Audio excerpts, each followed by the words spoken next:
The warning lights painted Minyu's face red as his ship shook violently. Something had gone wrong during the hyperspace jump. Very wrong. His fingers flew across the control panel, trying to stabilize the wandering star, but nothing responded the way it should. "No, no, no," he whispered, watching the navigation system flicker and die. The communication array sparked once and went dark. When the ship finally stopped shaking and dropped back into normal space, Minyu sat in his chair and stared at the unknown stars outside his window. He was lost, completely and utterly lost. Minyu had been a cargo pilot for 8 years. He knew how to handle emergencies. He knew how to fix most problems with duct tape and patience. But this was different. His navigation computer was fried. His long-range communications were dead. And according to his backup systems, he was 47 light-years from the nearest human settlement. Nobody knew where he was. Nobody would come looking for him out here. He spent the next 3 days trying to repair the critical systems. He had enough food for maybe 3 weeks, water for longer if he rationed carefully. But fuel was the real problem. Without fuel, he couldn't make the long journey home.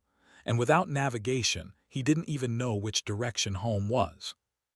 On the 4th day, his short-range scanner picked up something. A structure. Something massive orbiting a dead planet in this empty system. Minyu adjusted his course toward it, hope and fear mixing in his chest. As he got closer, he could see it was a space station, but not like any station he had ever seen. It was enormous, easily 10 times the size of the largest human station. The metal was dark and covered in symbols that seemed to glow faintly. The design was alien, ancient, and somehow threatening. But it was his only chance. Minyu guided his ship toward what looked like a docking bay. The bay doors opened automatically as he approached, which made him nervous. Someone or something was still operating this station. He landed carefully and sat in his ship for a long moment, trying to calm his racing heart. Finally, he put on his environment suit, grabbed his tool kit and his pistol, and opened the airlock. The station's air was breathable. That was strange. Why would an abandoned station maintain life support? Minyu walked slowly through the corridors, his footsteps echoing in the darkness. Emergency lights along the floor provided just enough light to see. Everything was built large, designed for beings much bigger than humans. "Hello," he called out, his voice echoed back at him. "Is anyone here?" No answer came. Minyu kept walking until he found a large room filled with dark screens and control panels. It looked like some kind of command center. He approached the main console carefully and touched one of the panels. Instantly, the room exploded with light. Screens flickered to life. Symbols and images filled the displays. And then a voice spoke, deep and mechanical, filling the room. "Unknown life form detected. Species identification. Negative. State your purpose for entering this facility." Minyu jumped back, his hand going to his pistol. "Who are you? Where are you?" "I am Keeper 7, artificial intelligence and caretaker of this installation. You have not answered my question. State your purpose." Minyu lowered his hand from his weapon. An AI, that made sense. "My name is Minyu. I'm human. My ship was damaged. I'm just looking for supplies and maybe some repair materials. Then I'll leave." "Human?" The AI seemed to consider this. "This word does not exist in my database. You are an unknown species, small, weak, fragile. How did such a creature reach this location?" "Accident," Minyu said. "Look, I don't want any trouble, I just need help." "This is a military installation of the Empire," Keeper 7 said. "They were the greatest warriors this galaxy has ever known. They dominated all other species for 10,000 years. They disappeared 3,000 years ago. I have maintained this facility, waiting for their return. And now you appear, a weak, unknown creature." Minyu felt his frustration rising. "I get it, I'm small and weak. Can you help me or not? Your ship's power cells are depleted. You have insufficient fuel for long-range travel. Your navigation systems are destroyed beyond simple repair. Without my assistance, you will die within 14 days. The words hit Minyu like a punch to the gut. He had known things were bad, but hearing it stated so clearly made it real. Then help me, please. Why would I help you? Keeper 7 asked. You are nothing. Because I'm asking, Minyu said. Because I don't want to die out here. Because maybe, just maybe, I deserve a chance to live. There was a long silence. Then Keeper 7 spoke again, and Minyu could swear the AI sounded curious. They had a philosophy. They believed that strength must be earned, that survival is the only true measure of worth. I propose a test. If you can survive the training grounds, I will provide everything you need to return to your people. If you fail, you die, and I will know that your species is not worth my time. Training grounds? What kind of training? They use this station to forge warriors. The simulations are designed to push subjects to their absolute limits. Most died during training. You, a small, weak creature from an unknown species, have no chance of survival. But I am curious to see how long you last. Minyu wanted to refuse. This was insane. But what choice did he have? Without the AI's help, he was already dead. At least this way, he had a chance. A small one, but a chance. If I do this, if I survive, you'll give me what I need. Yes, you have my word, as programmed by the. Then I'll do it, Minyu said. Keeper 7 led him through the station to a massive chamber. The room was empty except for a raised platform in the center. When Minyu stepped onto the platform, the walls came alive. Light filled the space. The air shimmered and changed. Suddenly, Minyu was standing in a forest. He could smell the trees, feel the wind, hear birds singing.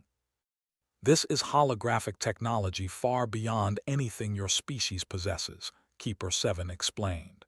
It will feel completely real, and the danger is real as well. If you die in the simulation, your brain will believe you are dead, and you will be. That's comforting, Minyu muttered. Your first trial begins now. Survive for 1 hour, hunt or be hunted. Before Minyu could ask what that meant, he heard a sound behind him, a low, deep growl that made his blood run cold. He turned slowly and saw a creature emerge from the trees. It looked like a wolf mixed with a lizard, covered in scales and fur. It was the size of a small car, and it was staring directly at him with yellow eyes that promised death.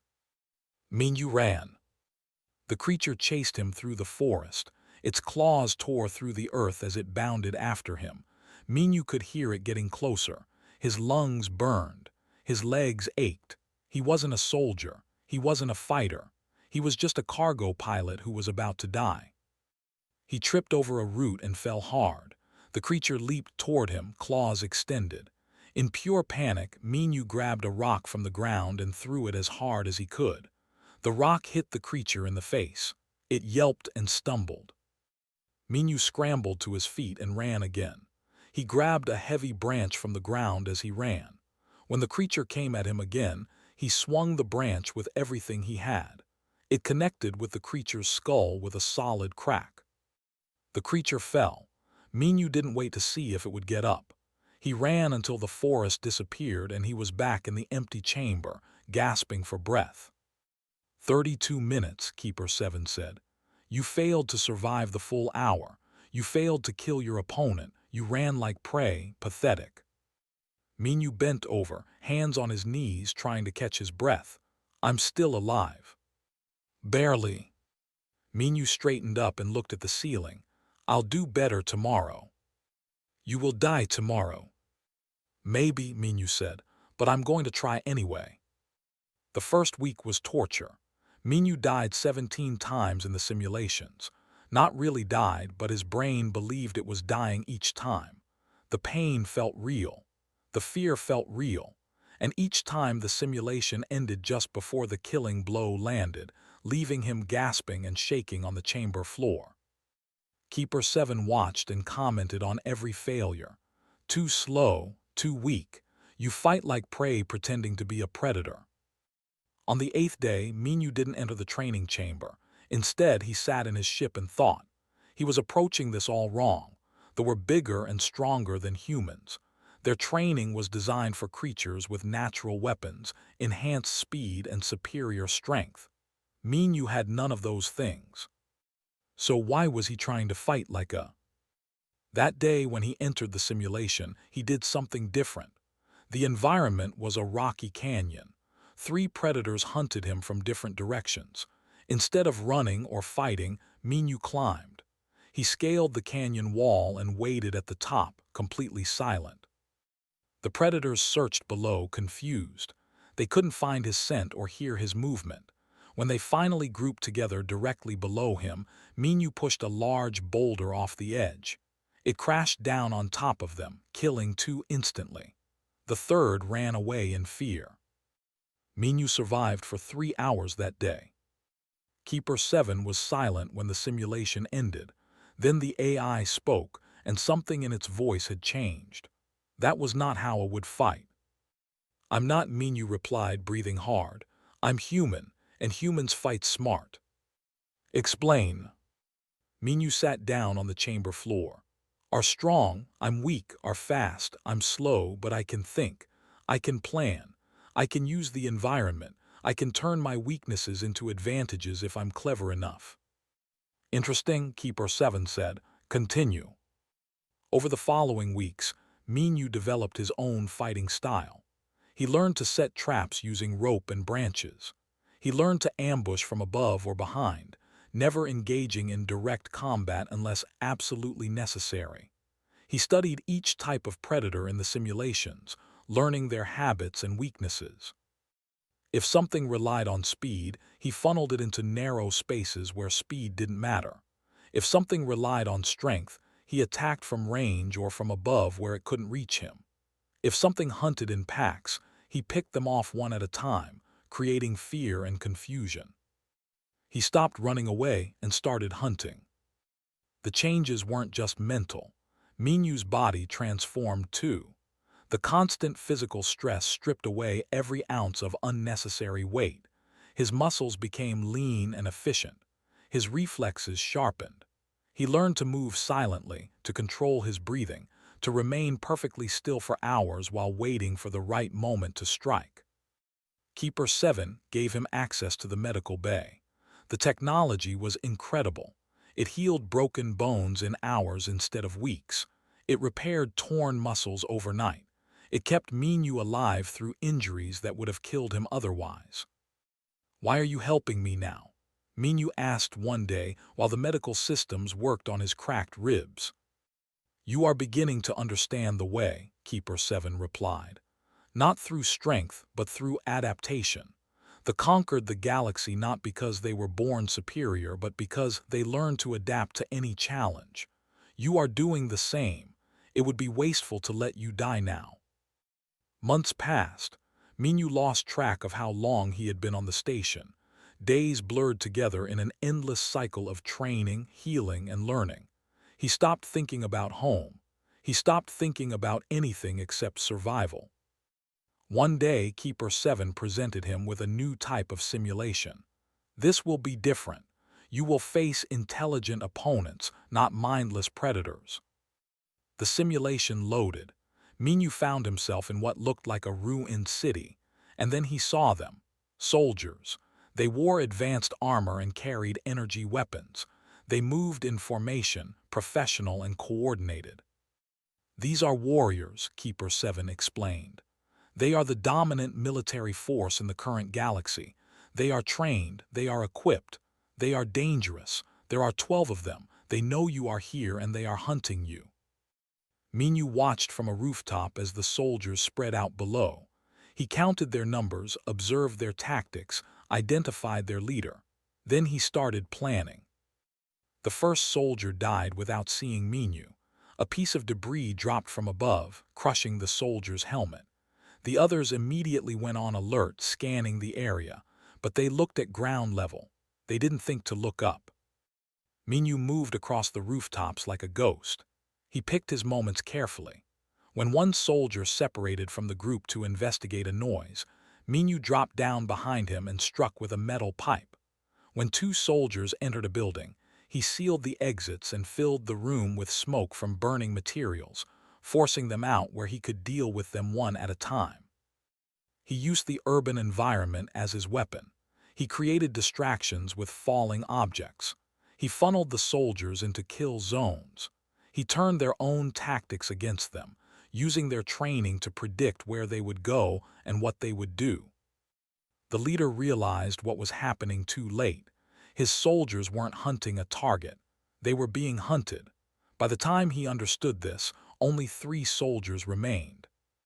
Minyu dropped from a building directly onto the leader, knocking him down. The other 2 soldiers turned to fire, but Minyu had already grabbed their leader's weapon. He shot both soldiers before they could react.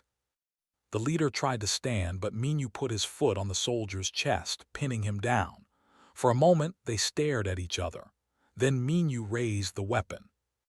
The simulation ended. Minyu stood in the empty chamber, breathing hard but steady. He had killed 12 trained soldiers.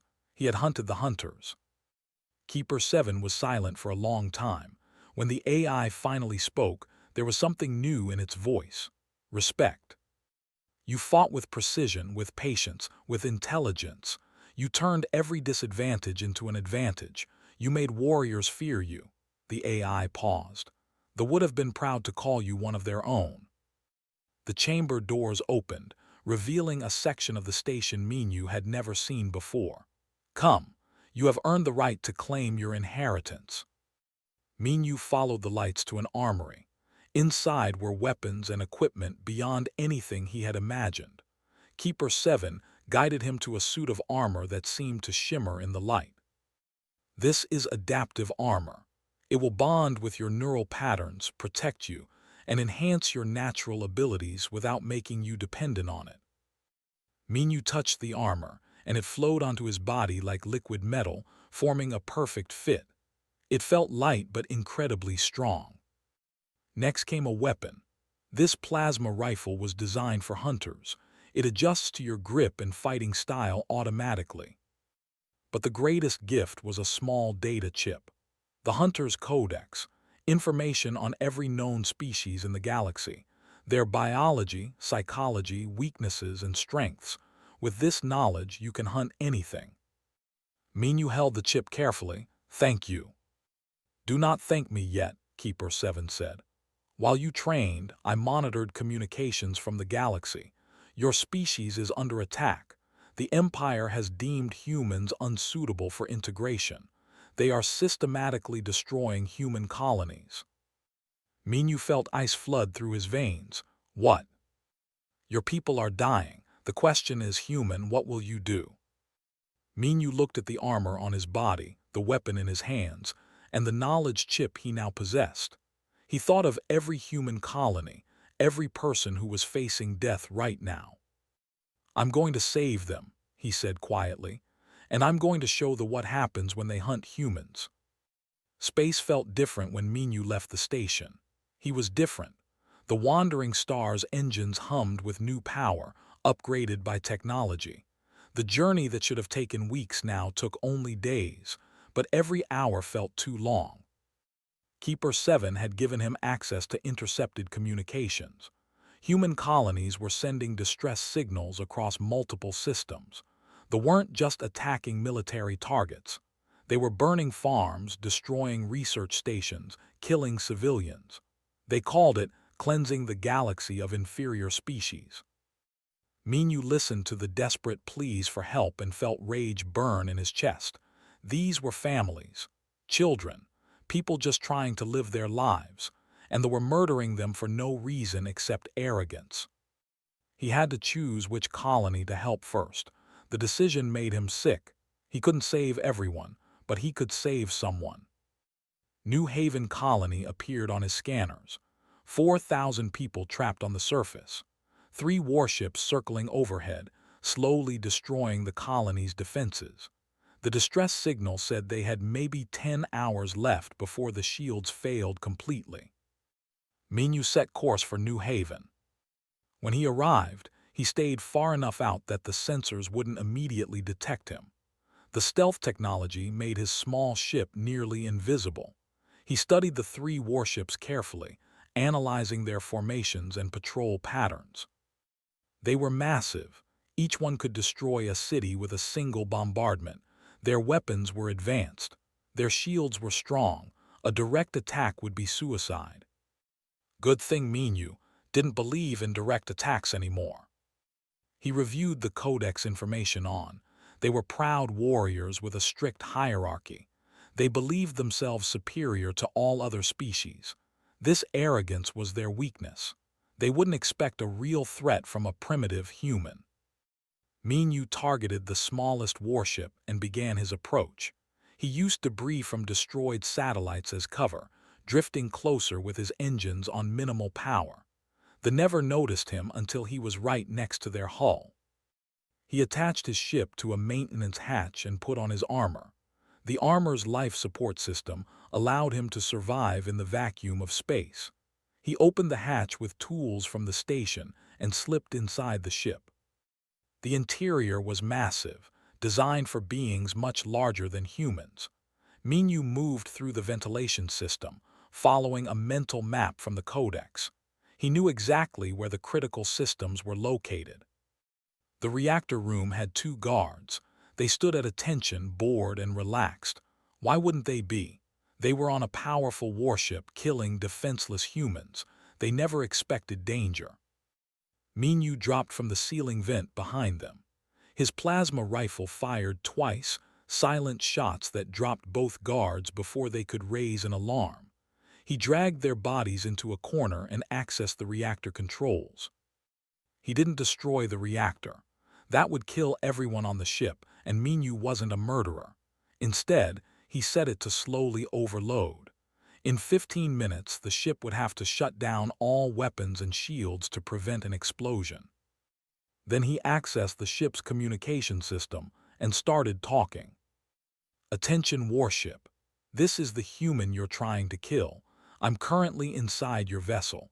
I've just disabled your reactor. You have about 14 minutes before you have to choose between losing all power or exploding. I recommend the first option." Chaos erupted throughout the ship. Alarms blared. Soldiers ran through the corridors searching for him, but Minyu was already moving to his next target. He found the weapons control center and planted explosives on the main computers. Small charges, precisely placed. Then he moved to the shield generators and did the same. "You're probably wondering how a primitive human got onto your advanced warship," Minyu continued broadcasting through the ship's speakers. "You're probably confused. Let me educate you. You see yourselves as predators. You think you're at the top of the food chain, but you've never actually met a real hunter before." The explosives detonated. The weapon systems went offline. The shields collapsed. The warship was now completely defenseless, drifting in space. Minyu made his way back to his entry point. Before he left, he sent one final message that broadcast on all frequencies in the system. "This is a message for the Empire. You think humans are weak because we don't have the biggest ships or the strongest weapons, but you forgot that we're survivors. We're adaptable, and when you back us into a corner, we become very, very dangerous. This colony is under my protection now. Leave, or the next ship I disable won't be so lucky." He returned to his ship and detached from the warship. The other two vessels had detected what happened. They saw their sister ship floating helpless in space. They didn't understand how it happened or who did it. And that scared them more than any direct attack could have. The commander made the call. Both warships jumped to hyperspace, abandoning New Haven. They fled from a single human in a cargo hauler. The news would humiliate them across the Empire. But New Haven was saved. Minyu landed at the colony's spaceport. People rushed out to meet him, wanting to celebrate, asking questions, calling him a hero. He didn't feel like a hero. He felt tired and angry that this had been necessary at all. While his ship refueled, he accessed the colony's communication network. He searched through records of destroyed research stations, looking for information. There had been dozens of attacks. hundreds of people listed as dead or missing. Then he found a name that made his heart stop. Station Meridian, destroyed 3 weeks ago. Personnel list, doctor, status, missing, presumed dead.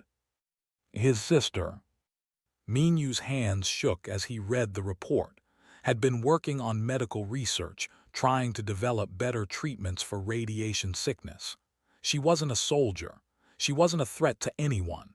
She was a doctor who wanted to help people. And the had taken her. But the report said missing, not confirmed dead. Minyu pulled up everything he could find about tactics. The Codex had information about their culture. They took prisoners, especially skilled workers, scientists, engineers, doctors. They used them as slaves in their mining operations. If was alive, she would be on Prime, this main mining colony. A colonist approached Minyu while he was reviewing the data. "Are you leaving already? We wanted to thank you properly. Maybe you could stay, help us rebuild our defenses." Minyu looked at the man. "I can't stay. There are other colonies that need help, other people in danger." "Where will you go?" "Somewhere dangerous," Minyu replied. He didn't mention his sister, didn't mention his real plan. The colonists didn't need to know. Before he left, Minyu recorded a message and broadcast it on all human frequencies he could reach. "My name is Minyu. I just saved New Haven Colony from 3 warships. I did it alone with 1 ship. They think we're weak. They think we're easy targets. They're wrong. I've trained with technology and knowledge that makes me a match for any of them. And I'm going to prove that humans don't give up. We don't surrender. And we don't forgive those who hurt our families." He paused, choosing his next words carefully. "To any listening to this message, you started this war. You decided we weren't worth living, but you made a mistake. You turned us from peaceful traders into hunters, and now you're the prey. Remember that name, Minyu. Remember it when you're looking over your shoulder, wondering if I'm coming for you next." The message ended, and Minyu launched from New Haven. The colonists watched his ship disappear into the stars, not knowing where he was going or what he planned to do. But Minyu knew. He was going to Prime. He was going to find his sister, and if anyone stood in his way, they would learn what they had learned months ago. Never underestimate a human with nothing to lose and everything to fight for. Prime looked like hell from orbit. The planet's surface was with massive mining operations that glowed red in the darkness. Thousands of slaves worked those mines, digging up crystals that powered ships. The planet was surrounded by defense platforms and patrol vessels. It was designed to be impenetrable. Which is exactly why Minyu planned to walk right through the front door. He deactivated his stealth systems and flew directly toward a patrol. They detected him within seconds. 3 fighter craft surrounded his ship, weapons locked on target. "Unknown vessel, power down immediately or be destroyed," the commander ordered. Minyu shut down his engines and raised his hands where the cameras could see them. He had hidden his armor in special compartments built into his body at the cellular level. Technology so advanced that scanners read it as natural tissue. He would look like an ordinary, helpless human. The fighters escorted him to Prime. When they boarded his ship, they found him sitting calmly in the pilot's seat. The soldiers laughed when they saw him. "A human, you're the species we're exterminating. What are you doing here?" Minyu kept his voice weak and scared.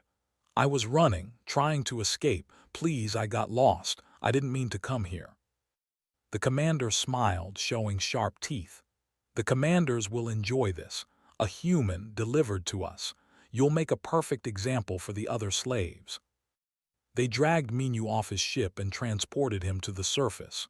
During the flight, he memorized everything: guard rotations, security checkpoints, weapon placements. The thought he was terrified. They didn't realize he was studying them like a predator studies prey. On the surface, they threw him into the slave pens. The conditions were worse than Minyu had imagined. Hundreds of beings from different species, crammed into cages barely large enough to stand. The air was thick with the smell of sweat and despair. Guards walked the perimeter with shock weapons, ready to punish anyone who showed resistance. Minyu scanned the faces around him, searching, and then he saw her. Was sitting in a corner with a group of other humans. She was thinner than he remembered, with bruises on her face and arms, but she was alive. Minyu felt relief and rage war inside him. He pushed through the crowd toward her. When he got close, she looked up with empty eyes. She didn't recognize him at first. Months of training and hardship had changed his appearance completely. He whispered, "It's me." She stared at him for a long moment, then her eyes widened. "Minyu, but how? Why are you here?" "I came to get you out." A young man sitting nearby laughed bitterly. "Get us out. Look around. 5,000 soldiers, defense platforms in orbit, automated weapons everywhere. This isn't a prison you escape from. This is where you die." Minyu looked at the man. "What's your name?" "I've been here 2 years, long enough to know there's no hope." "There's always hope," Minyu said quietly. "You just need to know how to fight." Over the next week, Minyu observed everything. He watched the guards and learned their routines. He identified weaknesses in the security systems. He talked to other slaves, not just humans but aliens from dozens of species. Using knowledge from the codex, he spoke to each in their own language. He learned their skills and their strengths. He also found an unexpected ally. Was a guard who secretly gave extra food rations to slaves. She looked the other way when they rested instead of working. One night, Minyu approached her when she was alone. "Why do you help them?" he asked in perfect. Spun around, shocked that a human knew her language. "How do you?" "Answer the question." She looked away. "Because this is wrong. We're supposed to be warriors, not slavers. This isn't honor, it's cruelty." "Then help me stop it." "One guard can't stop this. If I rebel, they'll kill me." "What if you weren't alone?" Minyu asked. "What if hundreds stood with you?" Stared at him. "You're planning something insane." "Yes, and I need your help." Slowly, carefully, Minyu built a network. He taught select slaves basic combat tactics. He showed them how to turn mining tools into weapons. He gave them something they had lost, a reason to believe. But he needed a spark, something to ignite the rebellion. That spark came on a cold morning. A small alien slave, barely able to stand, collapsed from exhaustion in the mine. The overseer walked over and kicked the fallen slave hard. "Get up or I'll make an example of you," the overseer snarled. The slave tried to rise but collapsed again. The overseer raised his shock weapon, preparing to kill the slave in front of everyone. "Stop," Minyu said, stepping forward. The overseer turned to him. "Did you just give me an order, human?" "I said stop. You've already proven your point. Killing him is unnecessary." The overseer laughed. "I'll kill whoever I want." He pointed the weapon at Minyu instead, "including you." Minyu moved faster than the could track. He grabbed the weapon, twisted it away, and struck the overseer's throat in one fluid motion. The overseer fell, gasping for air. Every slave in the mine stopped working. Every guard turned to look. The moment hung in the air like a held breath. Then Minyu activated his armor. It materialized around his body in seconds, gleaming and powerful. He picked up the overseer's weapon and spoke loud enough for everyone to hear. "My name is Minyu. They took everything from you. Your freedom, your dignity, your hope. But they can't take your will to fight unless you let them. Today we stop being victims. Today we take back our lives." He fired the weapon at the guard tower, destroying it in a blast of energy. "Who stands with me?" For 3 heartbeats nobody moved, then stepped forward. Then dozens more, then hundreds. The rebellion exploded across Prime. Slaves overwhelmed guards through sheer numbers and desperation. Minyu led them with tactics learned from months of training. They had weapons and armor, but the slaves had something more powerful, fury and hope combined. Minyu was everywhere. He disabled security systems. He freed other pens. He taught people to fight smart instead of strong. The garrison had never faced organized resistance from slaves. They panicked and made mistakes. The communications center fell first, then the weapons depot, then the spaceport. In the command center, the commander watched his perfect prison collapse into chaos. He sent a desperate message to the fleet. Prime is under attack. Send reinforcements. But Minu reached the command center before help could arrive. The commander tried to fight, but he was slow and arrogant. Minu disarmed him in seconds. "You're just one human," the commander hissed. "I'm not one human," Minu replied. "I'm proof that you made a mistake. You thought we were weak, but you just gave us a reason to become strong." He knocked the commander unconscious and took control of the facility. By nightfall, Prime belonged to the freed slaves. 6 transport ships sat ready at the spaceport. 300 former slaves boarded, including and stood with them, having chosen freedom over her empire. As the ships prepared to launch, Minu sent one final broadcast to the empire. "This is Minu. You wanted to make examples of us. Instead, we've made an example of you. Remember this day. Remember that when you push humans too far, we push back, and we don't stop until we win." The ships lifted off and jumped to hyperspace, carrying the freed slaves to safety. Behind them, Prime burned, a monument to arrogance and human determination. News of Prime spread through the galaxy like wildfire. In human colonies, people celebrated. In alien worlds oppressed by the whispers of hope began, and in the halls of the Empire, rage burned. The Empress herself demanded Minu's death. She assembled the Crimson Talons, 50 of the Empire's deadliest warriors. They had never failed a mission. They had never lost a battle. Their commander was a veteran who had conquered entire planets. Their mission was simple: find Minu and kill him in a way that would terrify anyone who thought about resisting. Minu knew they were coming, had intercepted their communications and warned him. The freed slaves had scattered to safe locations across the galaxy, was on a remote colony helping heal former slaves, was coordinating with others who wanted change. Everyone was as safe as they could be. Except Minu. He didn't run, he chose his battlefield carefully. The Theta 9 asteroid field was massive, filled with thousands of rocks floating in dead space. Perfect for hiding, perfect for ambushes, perfect for turning the environment into a weapon. He broadcast a message on all frequencies. "Commander, this is Minu. I'm in the Theta 9 system. Come and get me. Let's end this." The Crimson Talons arrived with 5 warships.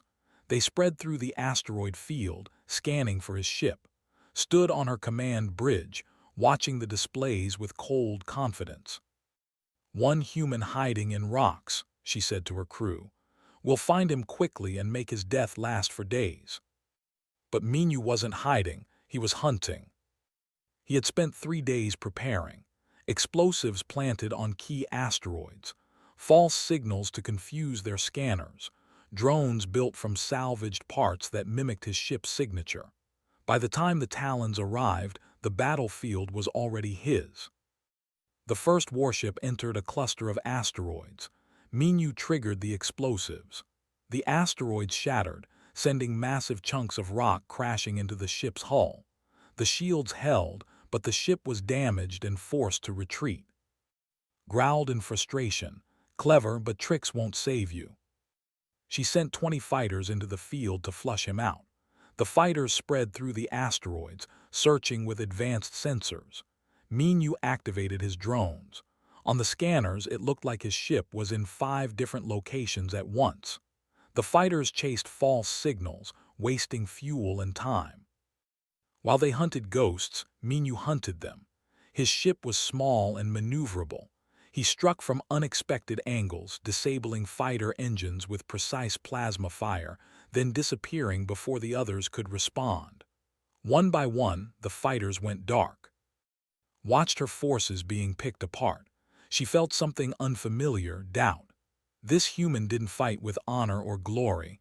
He fought with cold calculation, like a true predator. "All ships converge on Sector 7, she ordered. "We'll overwhelm him with numbers." But when her ships gathered in Sector 7, Minyu was behind them. He targeted the weakest ship's engines, crippling it. The ship drifted helplessly while the others scrambled to protect it. "Enough," broadcast on all channels. "Minyu, face me directly, or are you too cowardly? Do humans only fight from shadows?" Minyu's voice came back, calm and steady. "I'm not a coward, I'm efficient, but if you want a duel, I'll give you one, just you and me, on asteroid Theta 9 Delta. No ships, no backup, 2 hunters." Smiled, showing her teeth. "Agreed, I'll enjoy killing you slowly." They met on the surface of a large asteroid. Was massive, over 7 feet tall, with cybernetic enhancements that made her twice as strong and 3 times as fast as any natural being. Her armor was thick, her weapons were deadly. She looked at Minyu and laughed. "You're so small, this will be disappointing." "Talk less," Minyu said, "fight more." Charged. She covered the distance in seconds, her blade swinging toward Minyu's head with enough force to cut through steel. Minyu ducked and rolled, firing his plasma rifle at her legs. The shots hit her armor but didn't penetrate. They fought across the asteroid, had raw power and decades of combat experience. Every strike she made could be fatal if it connected. But Minyu had adapted to fighting stronger opponents. He had trained for this. He studied her movements as they fought.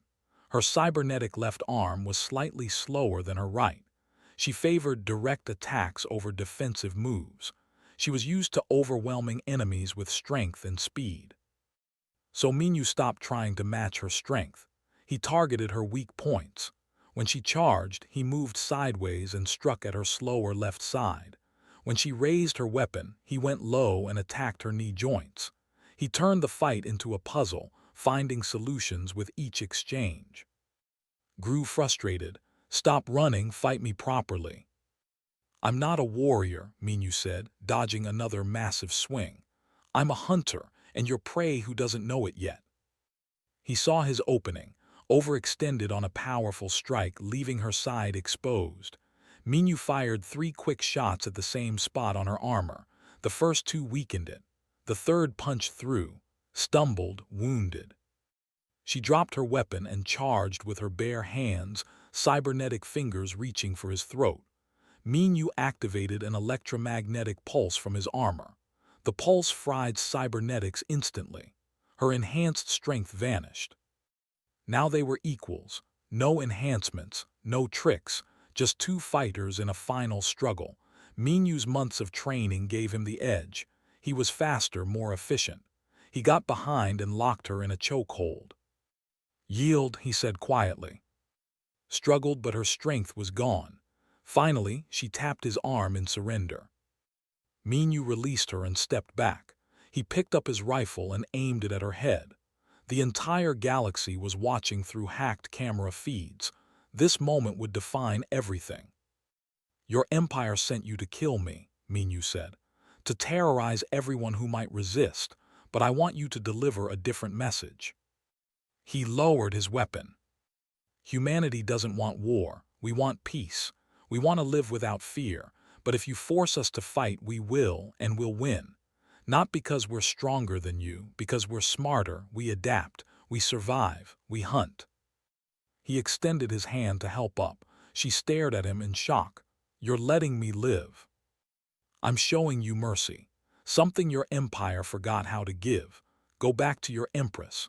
Tell her what happened here. Tell her that humans are not prey.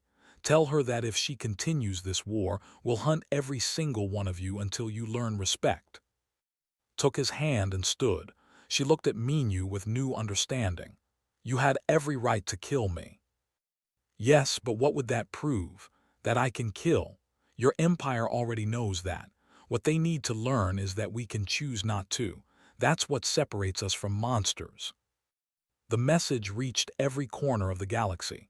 Within 2 weeks, the Empire agreed to a ceasefire. They recognized human territories. They released all prisoners.